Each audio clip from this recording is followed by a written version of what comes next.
Hey, salut à toi, petit P1, je suis de retour, ma barbe aussi d'ailleurs. Le sujet d'aujourd'hui c'est... Les faritas. Arrêtez, ça suffit. Ok. Les 3 choses vraiment à faire pour que vous puissiez tout simplement éviter d'accumuler de retard. Premier point, ne perdez pas votre temps sur des cours où il y aura très peu de questions. Par exemple, nous, en UE1, donc je donne souvent l'exemple de l'UE1, mais pour moi c'est l'exemple vraiment qui explique vraiment les choses. En UE1, en fait, on a 40 questions. Donc l'UE1, c'est tout simplement la biochimie, la chimie générale, la chimie organique, ainsi que la biomol. Nous, dans notre faculté à Nice, nous allons avoir 20 questions de bioche, 8 questions de chimie orga, 7 questions de chimie générale, et enfin 4 questions de biomol. Alors logiquement, quand tu te retrouves face à ce genre de choses, comment il faudra taffer ? Alors la biochimie, c'est indispensable à travailler, vous devrez absolument taffer la biochimie. Pour ce qui va être des autres matières, eh bien, ici, c'est là où il va falloir réfléchir. Nous, dans notre faculté, la chimie générale, elle est assez atteignable, puisque le prof, eh bien, est assez gentil dans ces questions. C'est-à-dire que c'est facile de faire minimum 5 sur 7. Donc, c'est indispensable et il ne faut pas impasser la chimie générale. Alors que pour la chimie orga, la plupart des étudiants n'ont pas le temps de le travailler, surtout en primant.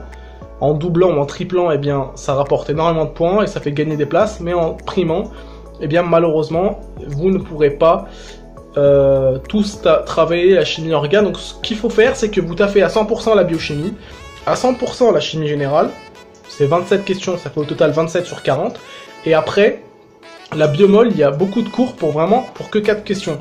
Donc ce que vous pouvez faire, enfin, faut essayer de pas impasser, mais eh bien, essayez d'être malin.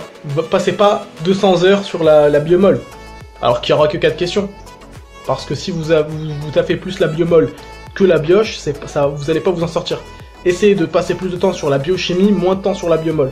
Limite, vous la laissez de côté pendant un moment, et ensuite vous reviendrez dessus. C'est le plus important, c'est la biochimie. Pareil pour la chimie organique. La chimie organique, essayez de travailler vraiment les cours de base. Les cours de base, vous saurez comment répondre aux questions. Par exemple, vous saurez que vous pourrez avoir 3 questions, 3 points sur 8 au jour de l'examen. Deuxième point important à retenir. Travaillez vos cours dans l'ordre que vous voulez. Qu'est-ce que ça veut dire? Eh bien en fait, la fac avance au fur et à mesure, je pense que vous êtes en train de le voir, la fac avance au fur et à mesure, chaque semaine vous récupérez vos cours.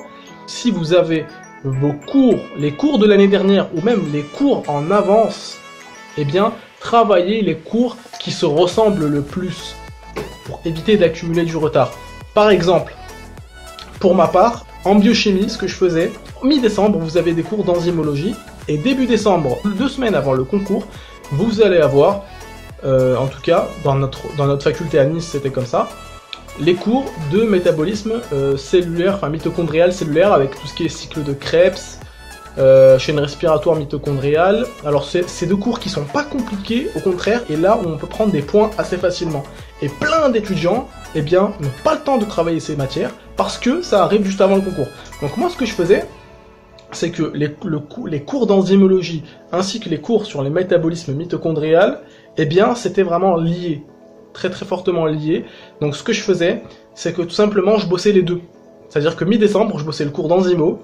Vu que tu as les cours de l'an passé, eh bien, tu taffes les cours de décembre en septembre.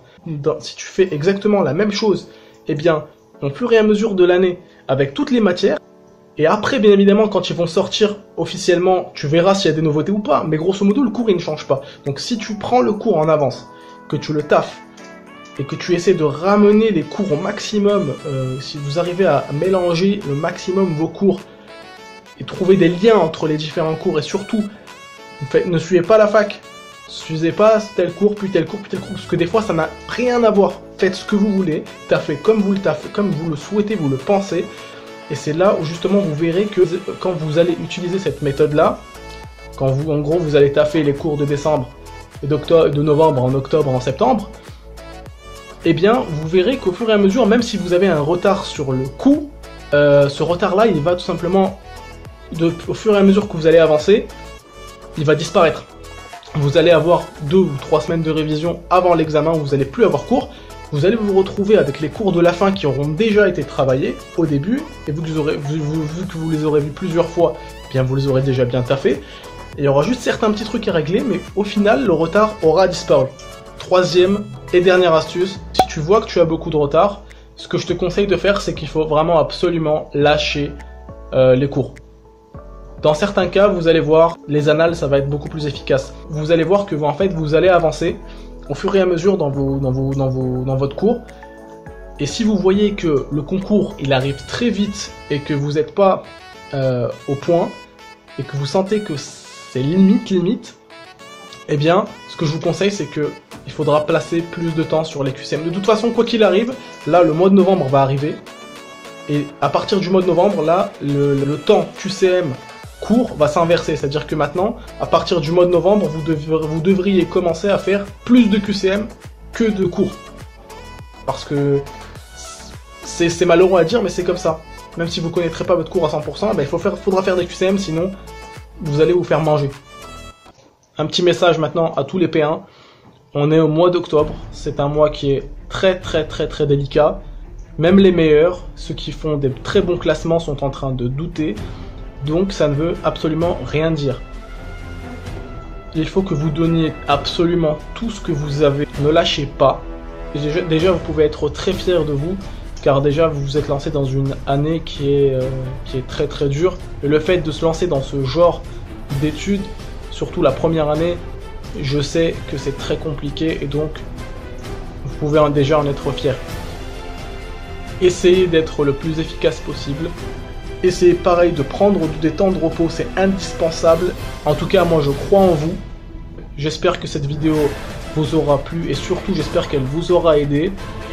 C'était Ilmano. A plus pour une prochaine vidéo. Ciao.